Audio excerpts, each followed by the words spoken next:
नमस्कार बबुआ लोग। आज हम लोग पढ़ेंगे भूकंप के बारे में। भूकंप क्यों आता है, भूकंप के क्या दुष्प्रभाव हैं, क्या लाभकारी प्रभाव हैं, इसको हम लोग अच्छे से जानेंगे। और जो छोटे मोटे क्वेश्चन पूछे जाते हैं एग्जाम में भूकंप को लेकर, वो क्वेश्चन तो हम लोग हल करेंगे ही करेंगे।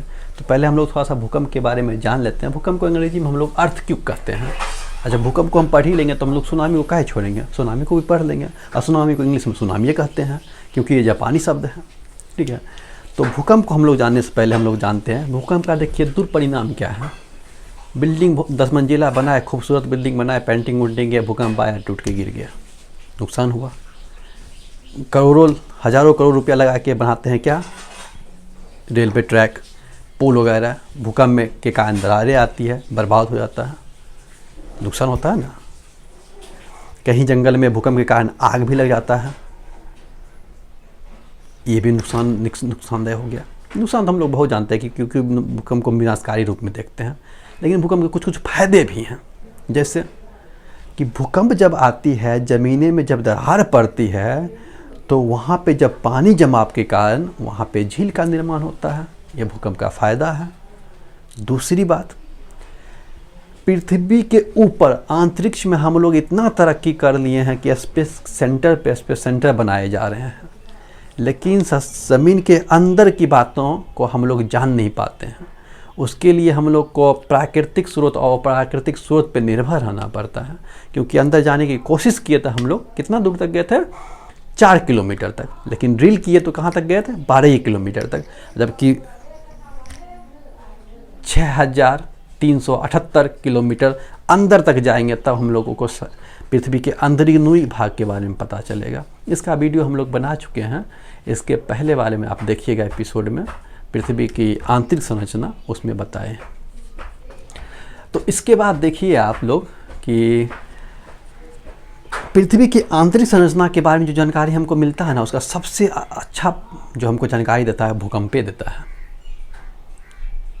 उसके बाद ज़मीन के अंदर जो पानी ज़मीन के अंदर चला गया है, जिसकी लेयर पानी का अंदर चला गया, भूकंप के कारण कभी कभी वो पानी ऊपर चले आता है, ये भूकंप का भी खासियत है।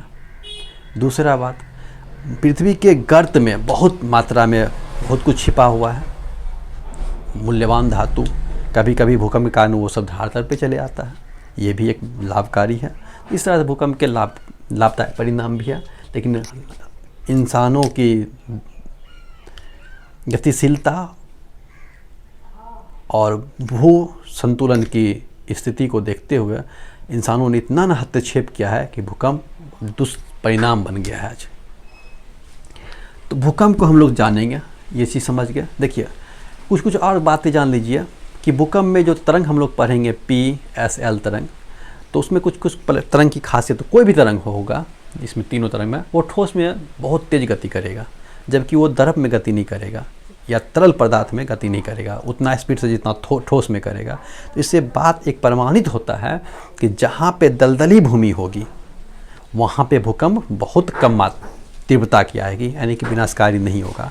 तो ये आप अंदाज़ा लगा लीजिए हम किस क्षेत्र में बसेंगे तो वहाँ पे हमको नुकसान भूकंप नहीं देगा। तो भूकंप आएगा किस जगह पे बहुत तेज, जहाँ चट्टानें ठोस होगी, पर्वतीय क्षेत्र में भूकंप बहुत तीव्र गति की आएगी। नेपाल हिलते रहता है, जापान द्वीपों है, चट्टानी, वहाँ भी भूकंप आती है। तो ये सब चीज़ है जो कि भूकंप के बारे में हम लोग जानते हैं। जहाँ पेड़ पौधा घनिष्ठ, जैसे सुंदरवन है गया, उस क्षेत्र में अगर पेड़ पौधा अच्छे मात्रा में लगा हो, वहाँ भी भूकंप बहुत कम आएगी और कम विनाशकारी होती है वहाँ भूकंप, क्योंकि पेड़ पौधा संतुलन बनाए रखता है। अभी हम लोग सब पढ़ेंगे क्यों भू संतुलन बना हुआ है, जिसके कारण भूकंप नहीं आता या आता है। ये जो हम लोग इतना जो चर्चा किए भूकंप के बारे में, ये सब कुछ बारे में हमको जानना हो तो हमको कौन सा किताब उल्टाना पड़ेगा, सिस्मोलॉजी। सिस्मोलॉजी विज्ञान के तहत ही हम लोग भूकंप के बारे में अध्ययन करते हैं। किसके तहत, सिस्मोलॉजी। सिस्मोलॉजी विज्ञान के तहत हम लोग भूकंप के बारे में अध्ययन करते हैं। अब भूकंप को जिस मशीन से नापते हैं हम लोग, पैमाना अलग होता है। एक मशीन होता है, जैसे सिलाई मशीन होता है ना, कपड़ा सीते हैं सुई से, उसी तरह से एक मशीन है जिसको हम लोग क्या कहते हैं, सिस्मोग्राफ।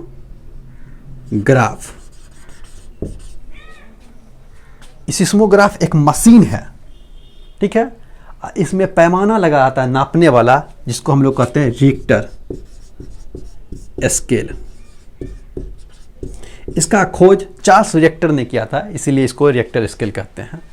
यानी कि भूकंप का जो अध्ययन हम लोग करते हैं सिस्मोलॉजी में, कहें कि जिसमें लॉजी लगा हो विज्ञान आता है। ग्राफ मतलब मशीन एक तरह का, ठीक है। एक सिलाई मशीन हो गया, सुई समझ लीजिए रिएक्टर को, स्केल को, ठीक है। तो होता क्या है, एक मशीन जिसको सिस्मोग्राफ कहते हैं, उसमें एक सुई लटका रहता है, बहुत हल्का मतलब हल्का सा भी, हल्का हिलेगा ना तो ऐसे हिलने लगेगा सुई। उसके नीचे एक कागज़ रखा होता है, ठीक है, जहाँ पे पैमाना लिखा आता है 1 2 3 4 10 तक, 0 से लेकर 10 तक अंक इंडिकेट किया रहता है, ठीक है। और हल्का सा भी धरती कंपन करेगी ना तो ये ऐसे ऐसे हिलेगा और ये लकीर खींच देगा। इसमें स्याही लगा रहता है नीचे के पेपर में, ये लकीर ऐसे ऐसे चलेगा। धीरे से आया ऐसे ऐसे, और तेज आया तो ऐसे ऐसे, ठीक है। तो जितना दूर तक ये ऐसे करके जो पैराग्राफ खींच देता है पेज पर, उसी को हम लोग क्या कहते हैं, हम लोग को पता चल जाता है कि कितना रिएक्टर स्केल का भूकंप आया था। और इस जो ऐसे करके खींचा है, अब यहाँ पे मान लीजिए कि यहाँ पे 6 तक ये पहुँच गया, इन्हें कहेंगे हम 6 रिएक्टर का आया। हम इसको लॉग विधि जो मैथ में आप लोग इंटर में सीखे होंगे, लॉग मेथड, इस लॉग मेथड से निकालते हैं इसका कि कितना स्पीड तक भूकंप आया था, 6.4 का या 6 का या 7 तीव्रता का, कितना तीव्रता का भूकंप आया था। तो हर एक तीव्रता, जैसे 1 2 3 तीव्रता 10 तक लिखें, हर एक तीव्रता पिछले तीव्रता से 10 गुना ज़्यादा तीव्र गति का होता है। यानी कि 3 रिएक्टर पर जो भूकंप आया, 2 रिएक्टर पर जो भूकंप आया, 3 वाला रिएक्टर का भूकंप 2 रिएक्टर के भूकंप से 10 गुना ज़्यादा क्या होगा, तीव्र गति का होगा। उसकी तीव्रता 10 गुना ज़्यादा होगी। यानी कि हर पैमाना अपने पिछले पैमाने से 10 गुना अधिक तीव्रता का होता है। जबकि ऊर्जा के बारे में हम लोग चर्चा करेंगे तो हर रिएक्टर अपने पिछले रिएक्टर के से 32 गुना ज़्यादा ऊर्जा उत्पन्न करता है। यानी कि जो रिएक्टर 3 पर अगर कोई भूकंप का रिएक्टर स्केल था और 2 पे था, 2 वाला से 3 वाला में 32 गुना ज़्यादा ऊर्जा होगा उस तरंग में, ठीक है। ये चीज़ हम लोग समझ गए। एक चीज़ छोटा सा क्वेश्चन पूछता है कि भूकंप आने से पहले किस गैस की मात्रा में वृद्धि होती है? रेडॉन गैस, सिंपल सा रेडॉन गैस। ये एक अक्रिय गैस है जो किसी गैस के साथ नहीं रहता, उसको अक्रिय गैस कहते हैं। अब वायुमंडल में सबसे ज़्यादा आर्गन अक्रिय गैस है और रेडॉन तो प्रयोगशाला में बनाया जाता है। तो ये जो बनता है जो अंदर भूकंप की गति के कारण जो रेडॉन गैस, ये रेडॉन गैस की उत्पन्न हो जाती है। और रेडॉन गैस की अधिकता ये सुनिश्चित करता है कि इस क्षेत्र में भूकंप आने वाला है, खाली कर दो, ठीक है। तो ये छोटे छोटे चीज़ थे जो कि हम लोग जाने भूकंप के बारे में। चलिए अब हम लोग जानते हैं भूकंप के आने के कारण, भूकंप आते किस कारण से हैं। देखिए, ज्वालामुखी विस्फोट के कारण भूकंप आता है, क्योंकि जब भी पृथ्वी के अंदर ज्वालामुखी विस्फोट होगा, जब भी पृथ्वी के अंदर ज्वालामुखी का विस्फोट होता है, पृथ्वी के अंदर से ज्वालामुखी का विस्फोट होता है। और हम लोग जानते हैं कि ये क्या हो गया, कोर, ये क्या हो गया, मेंटल, ये क्या हो गया, भूपर्पटी, ठीक है। और ये तरल में है, ये तरल भाग में है, जिसको हम लोग मेंटल कहते हैं, ये तरल में है। तो पृथ्वी के अंदर से जो तरल पदार्थ जो ज्वालामुखी के रूप में फटता है, जितनी तीव्र ज्वालामुखी फटेगी उतना तेज भूकंप आएगा। लेकिन जरूरी नहीं कि हर भूकंप में आएगा तो ज्वालामुखी आएगा ही आएगा। लेकिन ज्वालामुखी ये कारण है कि ज्वालामुखी अगर विस्फोट होता है तो धरती को हिला देता है, क्योंकि नीचे से मार रहा है ना जी, धक्का मारेगा। ऊपर में असल क्या है, इसके ऊपर प्लेट है, इसके ऊपर क्या है, प्लेट। इस प्लेट के ऊपर हम लोग रहते हैं, इस प्लेट के ऊपर हम लोग यहाँ पे रहते हैं। इस प्लेट के ऊपर हम लोग, ये प्लेट तैरते रहता है, गतिमान प्लेट है, इसके ऊपर हम लोग रहते हैं, इस प्लेट के ऊपर, ठीक है। तो इस प्लेट पे जो धक्का मारेगा तो ये प्लेट को हिलाएगा, तोड़ने का कोशिश करेगा। इसीलिए जो मजबूत प्लेट होता है उसको नहीं तोड़ पाता है ज्वालामुखी, और बगल से निकल लेता है तो भी तो इसको धक्का देगा, हिलाएगा। तो हिलाता है तो क्या कहते हैं इसको, ज्वालामुखी विस्फोट भी एक भूकंप का कारण है। दूसरा हम लोग देखते हैं पृथ्वी का सिकुड़ना। आपको पता ही होगा क्या कि पृथ्वी पृथ्वी जो आग का गोला था, जो सूर्य के की तरह आग का गोला था, उसी के अंश से बना है ये पृथ्वी। धीरे धीरे ठंडा हुआ, अरबों वर्ष लग गया है पृथ्वी को ठंडा होने में।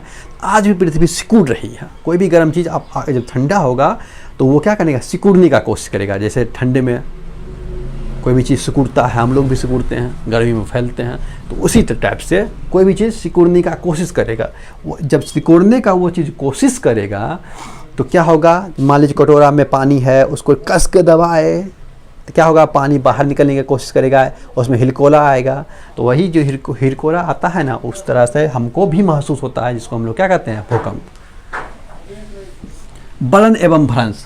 भ्रंश मतलब होता है तनाव, इसको हम लोग तनाव भी कह सकते हैं ठेठी भाषा में। ये प्लेट जो है ना, प्लेट देखिए यहाँ पे क्या होता है कि कभी कभी प्लेट के बीच में जब दरारें आती है तो ऊपर में जो पानी है, महासागरों में, सागरों में जो पानी है, वो क्या करता है, उस पानी अंदर चला गया प्लेट से। ये पानी अंदर चला आया, कहाँ पे आ गया, मैग्मा, जहाँ पे तरल पड़ रहा था, वो पानी को क्या किया, वाष्पीकृत कर दिया, वाष्प बना दिया। और वाष्प बना दिया तो क्या होगा, जब से ये वाष्प बनेगा तो ऊपर की ओर भागेगा, गैस का प्रसारण होगा और आयतन फैलेगा, तो इसको तोड़ने का कोशिश करेगा, प्लेट को धक्का देगा, ऐसे करके प्लेट को मतलब फैलाने का कोशिश करेगा। इससे भी क्या होता है, कंपन की अनुभूति होती है हम लोगों को ऊपर में। तो ये भी क्या होगा, भूकंप का कारण। तीसरा देखिए प्लेट टेक्टोनिक सिद्धांत। ये जो प्लेट गतिमान है, सबसे बड़ा भूकंप का कारण तो यही है। ये आपस में आ रहा है, एक दूसरे को आपस में धक्का दे दिया। कभी कभी राम भगवान का, रावण का, दोनों का तीर टकराया।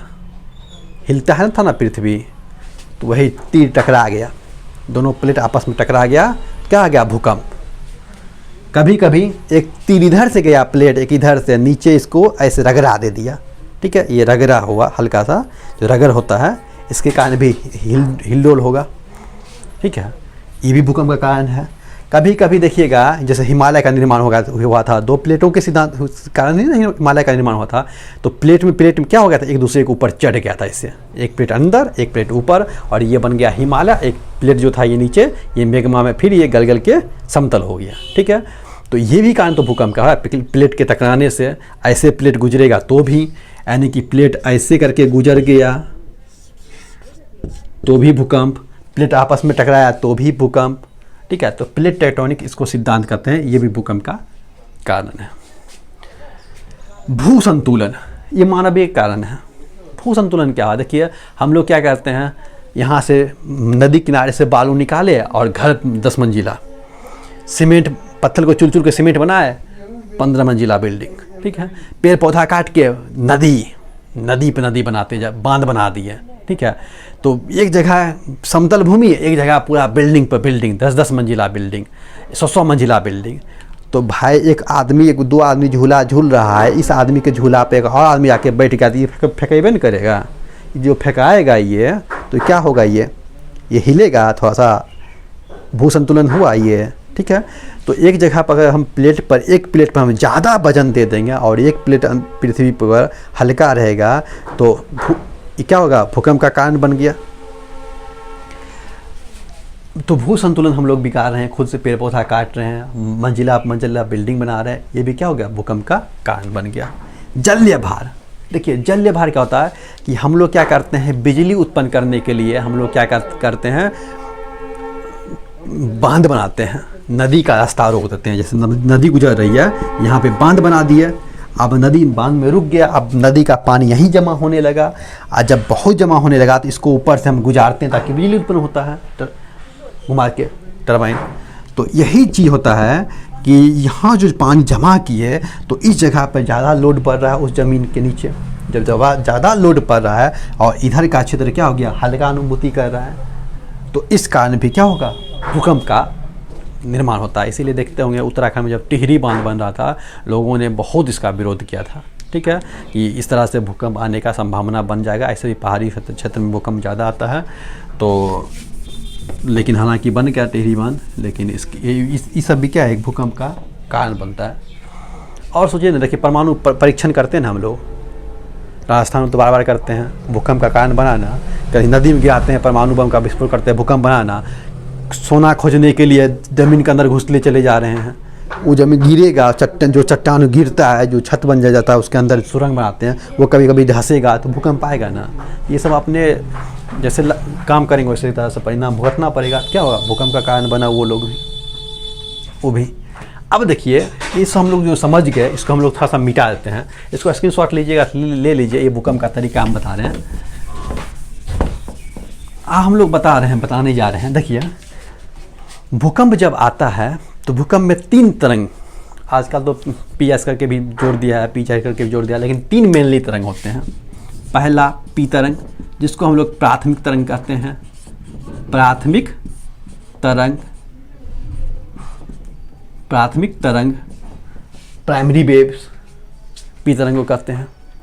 इसको इसलिए कहते हैं, कहा है कि जहाँ भी भूकंप होगा, देखिए भूकंप जहाँ भी निकलता है, जैसे मान लीजिए भूकंप अगर यहाँ से स्टार्टिंग हुआ, ये प्लेट है, प्लेट के आसपास से भूकंप होगा, यहाँ से स्टार्ट हुआ प्लेट, यहाँ से भूकंप, जहाँ भूकंप स्टार्ट होगा उसको हम लोग क्या कहेंगे, भूकंप केंद्र। क्या कहेंगे, भूकंप केंद्र, फोकस। क्या कहेंगे, फोकस। इसको भूकंप केंद्र कहते हैं। और सबसे पहले जहाँ P पहुँचेगा, सबसे पहले जहाँ तरंग पहुँचती है, तो कहाँ सबसे पहले पहुँचेगी, तो सामने मारो, सामने जैसे 90 डिग्री पर सबसे पहले पहुँचेगी, तो 90 डिग्री पर सबसे पहले पहुँचा, तो इसको क्या कहेंगे हम लोग, EP सेंटर। इसको हम लोग कहते हैं अधिकेंद्र। तो भूकंप का तरंग सबसे पहले कहाँ पहुँचती है, अधिकेंद्र में। कितना होता है, 90 डिग्री, क्योंकि सीधा होता है वहाँ पहुँचना आसान होता है। कोई भी चीज़ नज़दीक दूरी कब होगा, 90 डिग्री पर।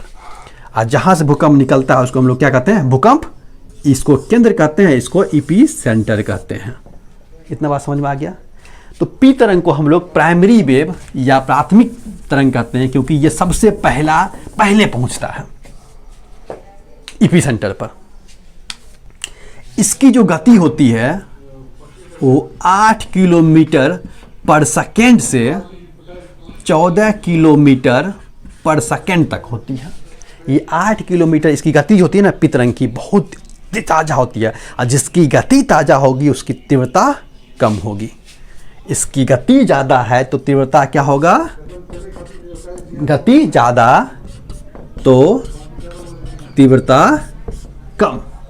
तो सबसे तीव्रता कम किसकी होती है, P की, और सबसे गति ज़्यादा किसकी होती है, P की। तो तीव्रता कम है, मतलब क्या, ये विनाशकारी नहीं सिद्ध होगा, क्योंकि इसकी में ऊर्जा ही नहीं है, ये विनाश कर ही नहीं पाएगा। इसकी गति सबसे ज़्यादा है, चुप पे चुप निकल जाएगा, तो ये विनाश नहीं कर पाता उतना। इसकी तीव्रता सब तीनों से कम होता है, और इसकी गति दोनों से, SL से इसकी तीव्रता कम होती है, जबकि गति SL से ज़्यादा होती है। दूसरा बात, ये जो तरंग होती है ना, ये ध्वनि तरंग की तरह चलती है। ध्वनि तरंग किस तरह के तरंग होते हैं, अनुदैर्घ्य तरंग।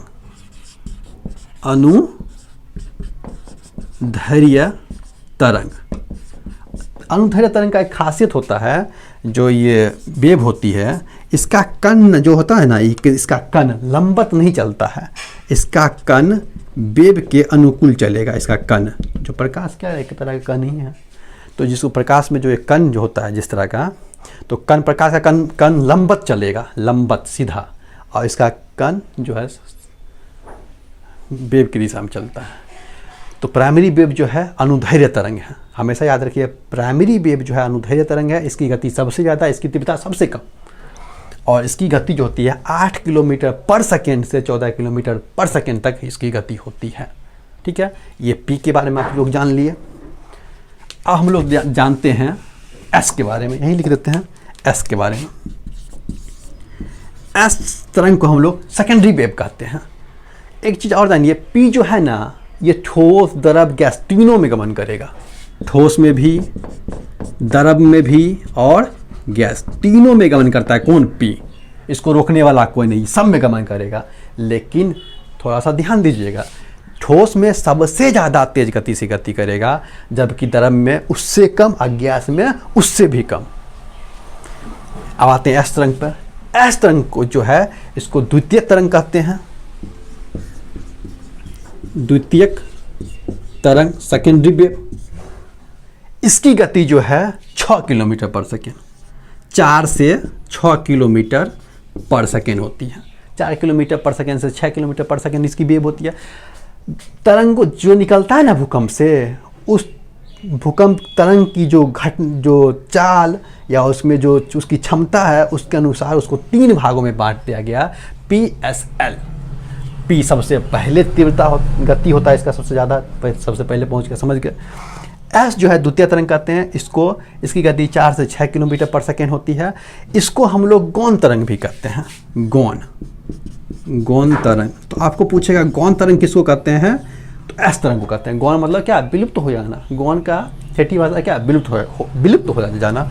इसको विलुप्त कहा होता है ये तो ठोस में अच्छे से चलेगा मस्ती से, लेकिन द्रव में जाके ये क्या होता है, नहीं चल पाता है। यानी कि मेंटल भाग जो है, जो द्रव तरल अवस्था में है, उसमें गमन नहीं कर पाएगा ये, इसीलिए गमन नहीं कर पाएगा, वहाँ लुप्त हो जाता है। इसीलिए इसको क्या कहते हैं हम लोग, गौण तरंग।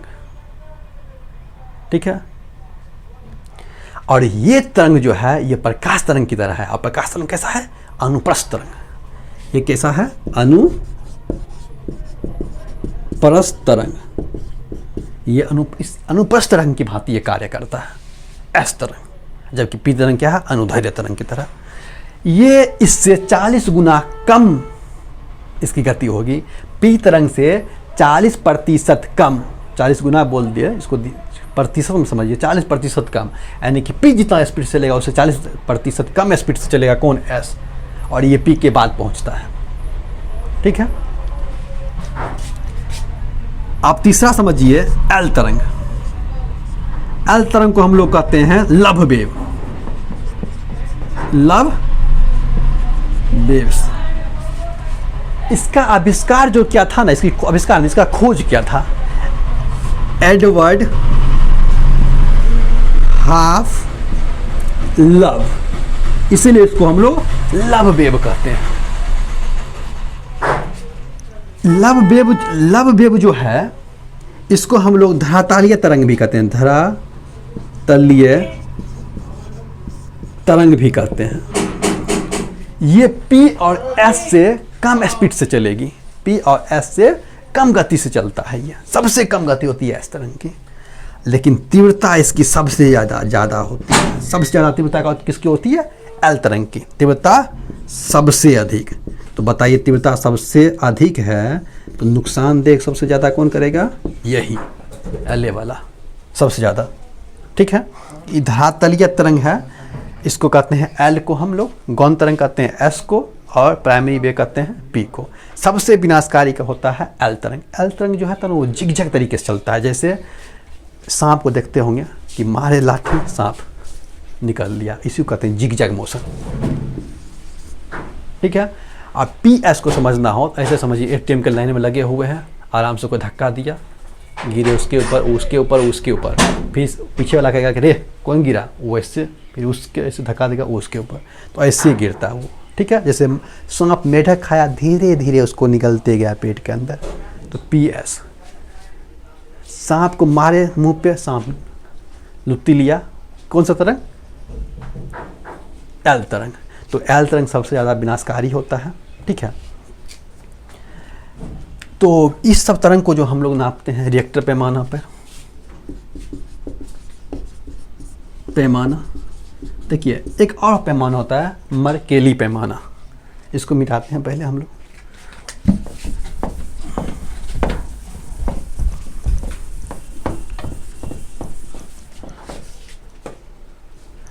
मर्केली पैमाना। ये पैमाना होता है क्या था, रिएक्टर पैमाना समझा दिए। मर्केली पैमाना क्या होता है कि देखिए, इसमें 0 से लेकर 12 तक रहता है इसमें अंक। इसमें क्या अध्ययन क्या आता है कि भूकंप आया तो कितना नुकसान दिया, अरे इतना नुकसान दिया, अरे बाप रे बाप, बहुत तीव्र गति का मरकरी पैमाने पे इसको अंकित किया जाएगा। कम नुकसान हुआ यानी कि नुकसान पे गए, देखिए इतना क्षति हो गया, इसका मतलब बहुत नुकसान करके गया है, भूकंप तीव्र था। कम नुकसान करके गया, इसका मतलब भूकंप हल्का फुल्का था। तो मरकरी पैमाना में हम लोग भूकंप के क्षति के अनुसार पता लगाते हैं कि भूकंप कितना तीव्रता था, जबकि आधुनिक युग में रिएक्टर पैमाना सबसे सटीक माना जाता है, ठीक है, जिसमें 10 अंक तक रहते हैं। भूकंप की तीव्रता, मान लीजिए कि यहाँ पे बिहार में भूकंप आया, इधर नेपाल में इतना तीव्रता का, 6 तीव्रता का बिहार में, 6 तीव्रता का नेपाल में, उसके बाद हो गया पाकिस्तान में, थी इधर हो गया आपका थाईलैंड में 8 तीव्रता का, ठीक है। फिर आया इधर जापान, फिनलैंड या फिलीपींस, इस सब में आ गया आपका 6 रिएक्टर का भूकंप। तो ये जो 6 वाला हम लोग मिलाएंगे ना, 6 8 को छोड़ के 6 यानी कि समान तीव्रता वाले भूकंप के क्षेत्र को हम लोग मिलाते हैं, तो उसको हम लोग कहते हैं समभूकंपीय रेखा। क्या कहते हैं? समभूकंपीय रेखा। तो आपको कहेगा समभूकंपीय रेखा मतलब क्या समझते हो, तो आप लोग सीधा क्या कहिएगा कि समान तीव्रता वाले भूकंप को मिलाने वाली रेखा को हम लोग क्या कहते हैं? समभूकंपीय रेखा। तो ये चीज़ हो गया, ठीक है।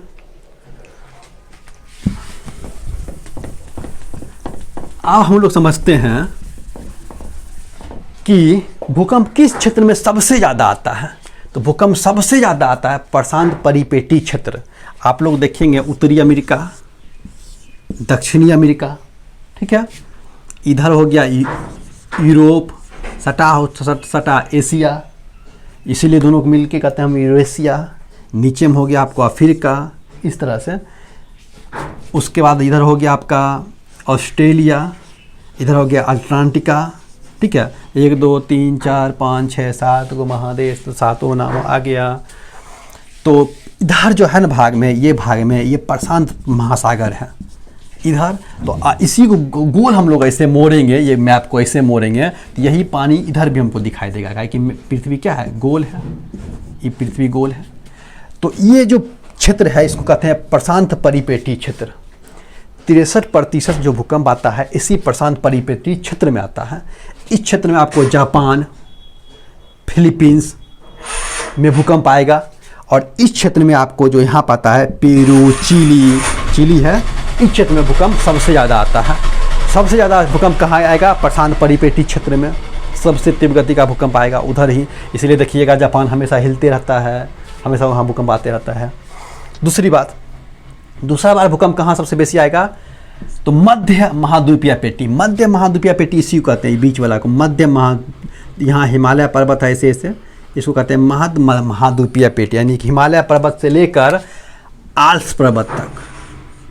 आल्प्स पर्वत है यूरोप में, आल्प्स पर्वत, हिमालय पर्वत, ये सभी जो क्षेत्र है यूरेशिया वाला, यहाँ पे भूकंप ज़्यादा आता है। इसको महाद्वीपीय पेटी कहते हैं, और 21% भूकंप यहीं आएगा आपको। सबसे कम तीव्रता का भूकंप जो आता है, नाम मात्र का भूकंप, वो आता है जैसे ये ऐसा कार का जो होगा ना, ये ऐसा कार का गिनाता है कि क्या कहते हैं इसको? अटलांटिक पेटी। और 16% भूकंप यहीं आता है। आपको पहले बताया था याद कि ये दलदली क्षेत्र में भूकंप की मात्रा होती है, बहुत कम होती है, नुकसानदेह कम होता है वहाँ पे। तो अटलांटिक महाद्वीपीय पेटी जो है, मध्य पेटी, यहाँ पे भूकंप 16% आता है, और निम्न भूकंप रहता है ये, ठीक है। तो भूकंप का ये जो 100% क्षेत्र है, ऐसे भी इसको हम लोग काउंट कर लिए। तो कहीं कहीं क्षेत्र जो है ना वहाँ भूकंप नहीं भी आएगा, कहीं कहीं क्षेत्र भूकंप कुछ भी कर ले भूकंप नहीं आएगा, उसको भूकंप छाया क्षेत्र कहते हैं। इसको अभी हम लोग आपको समझा देते हैं। भूकंप छाया क्षेत्र किसको कहते हैं? कि कहीं कहीं भूकंप नहीं भी देखने के लिए मिलता है, उसी को हम लोग क्या कहते हैं? भूकंप छाया क्षेत्र। देखिए भूकंप छाया क्षेत्र कैसे बनता है, आप लोग खुद ही समझ जाइएगा। ये पृथ्वी का कोर, और ये पृथ्वी का क्या? मेंटर वाला भाग। यहाँ पे हम लोग देखते हैं, यहाँ पे भूकंप आया, प्लेट था, यहाँ प्लेट पे भूकंप आया, प्लेट पर तरंग निकली, फैली तरंग, सब इसको भूकंप केंद्र के सबसे पहले पहुँचेगा वहाँ एपी सेंटर। तो भूकंप का केंद्र निकला सब जगह से, ठीक है, सब जगह निकला। ये जो तीनों में गति करती है, पी यहाँ पे ये क्या है, ठोस, तो ठोस में भी गति करेगा, ये तरल यहाँ भी गति करेगा, और ये जो ये भी ठोस है, सबसे गहन ज़्यादा कोर का होता है, यहाँ भी गति करेगा, ये निकल लेगा ऐसे। पी तरंग जो है ना सब जगह फैल जाएगा, ये ऐसे पी तरंग जो है सब जगह फैल जाएगा, पी तरंग सब जगह से निकल लेगा। लेकिन एस तरंग जो है वो तरल में गति नहीं कर पाता है मैग्मा में, तो एस तरंग जो निकलेगा, एस तरंग वो यहाँ तक तो ठोस में गति करेगा, लेकिन ये जो तरल भाग है यहाँ गति नहीं करेगा और ये साइड से निकल लेगा। ये जो एस तरंग है यहाँ ठोस में अच्छे से गति करेगा, लेकिन ये तरल में नहीं घुसेगा, इधर निकल लेगा, यानी कि इस भाग में गति नहीं कर पाएगा कौन, एस। और पी जो है सब जगह गति कर रहा है, जो यहाँ पे पी जो है पूरा कोर मेंडल होते हुए गति करेगा, जबकि एस है मेंडल के भाग को छोड़ देगा, क्योंकि द्रव में वो गौण हो जाता है, इसलिए उसको गौण तरंग कहते हैं। जो यहाँ पे नहीं आ पाया, इस क्षेत्र से बगल से होके निकल गया, तो ये दोनों जो क्षेत्र बनता है 103 से 143 डिग्री, इसी को हम लोग क्या कहते हैं, भूकंप छाया क्या क्षेत्र। कहीं कहीं बुक में 105 से 145 दिया गया है, 105 से 145 दिया गया है, इसी को हम लोग कहते हैं भूकंप छाया क्षेत्र। यहाँ पे भूकंप आने की संभावना बिल्कुल भी नहीं है, समझ गया। एल तो ऊपरी धरातलीय तरंग सबसे ज़्यादा विनाशकारी वही होती हैं। अब हम लोग थोड़ा सा समझ लेते हैं सुनामी के बारे में।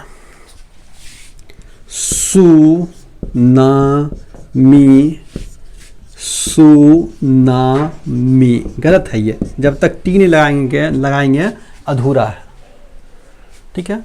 तो सुनामी, तो सुनामी, ठीक है। सुनामी जापानी शब्द है जिसका अर्थ होता है बंदरगाहों पे क्या आना, बंदरगाहों पे समुद्री लहरों का आना को हम लोग क्या कहते हैं, सुनामी। एक चीज़ देखिए कि बंदरगाह जो बनता है, कभी कभी हम लोग पढ़ते हैं प्राकृतिक बंदरगाह, तो प्राकृतिक बंदरगाह का जो निर्माण होता है उसमें कहीं ना कहीं भूकंप का ही रोल होता है। भूकंप के आने का ही प्राकृतिक बंदरगाह का भी निर्माण होता है। देखिए जब समुद्र के अंदर ज्वालामुखी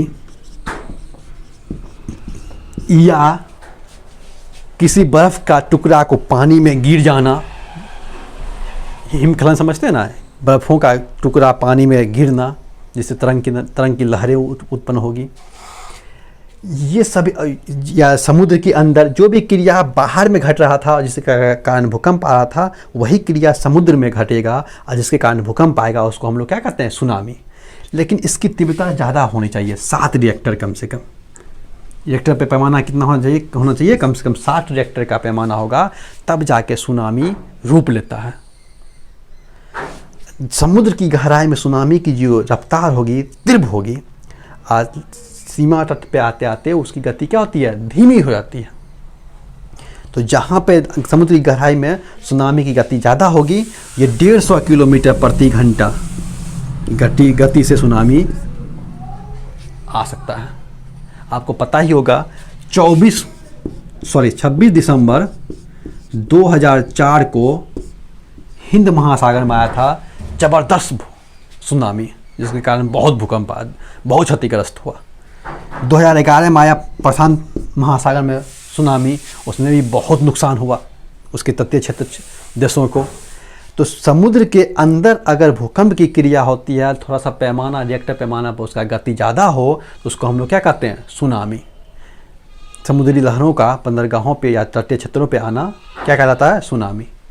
देखिए सुनामी को हम लोग नीचे जो नापते हैं उसको नापते हैं सुना मीटर से। सुनामी की गति को कितना रिएक्टर का यह आया था, इसको हम लोग अंदर में नापते हैं, उसको हम लोग कहते हैं सुना मीटर, ठीक है, सुना मीटर। तो साल में कम से कम 8,000 से 10,000 तक भूकंप आ जाता है, लेकिन हम लोग को झटका महसूस बहुत कम आता है, क्योंकि तीव्रता उसकी कम होती है। साल भर भूकंप आते आता है, कोई भूकंप हमको पता चलता है, कोई भूकंप पता नहीं चलता है, कोई बहुत विनाश करता है तो हम लोग लगता है कि त्राहिमाम करते हैं, जो भूकंप हल्का सा हिला डोला के गया है कोई को पता ही नहीं चलता है। तो सुनामी इसी को कहते हैं हम लोग क्या, सुनामी। इसकी गति 150 किलोमीटर पर घंटा, जबकि तरंग सबकी गति थी। तो इसी तरह से हम वीडियो आपको देते रहेंगे। कुछ क्वेश्चन जो आपका होगा वो आप लोग कमेंट में पूछ लीजिएगा, उसको बता देंगे। इसके बाद हम लोग ज्वालामुखी के बारे में पढ़ेंगे। ये सब क्षेत्र को याद रखिएगा, यही सब क्वेश्चन पूछेगा आप लोग को एग्जाम में। रेडॉन, सिस्मोग्राफ, सिस्मोलॉजी, रिएक्टर, मार्केली पैमाना, ठीक है। भूकंप तीव्रता रेखा कहाँ होता है, सुनामी क्या होता है, कौन सा शब्द है, नहीं शब्द है। उसके बाद क्या, समुद्र भारत में अगर पूछ देगा कि जैसे हिंद महासागर, अरब सागर, बंगाल की खाड़ी, यहाँ सब में जो हलचल अगर कोई कुछ चीज़ होता है इसके बारे में पता करता है, उसका सेंटर कहाँ बनाया गया है, तो हैदराबाद में। हैदराबाद में इसका सेंटर बनाया गया है। तो महासागरीय के लिए जो भारत सेंटर बनाया है उसका सेंटर कहाँ है, हैदराबाद में, ठीक है। तो ये सब आप क्वेश्चन याद रखिएगा, ये सब क्वेश्चन पूछेगा। जय हिंद, जय भारत, लगे रहिए, पढ़ते रहिए।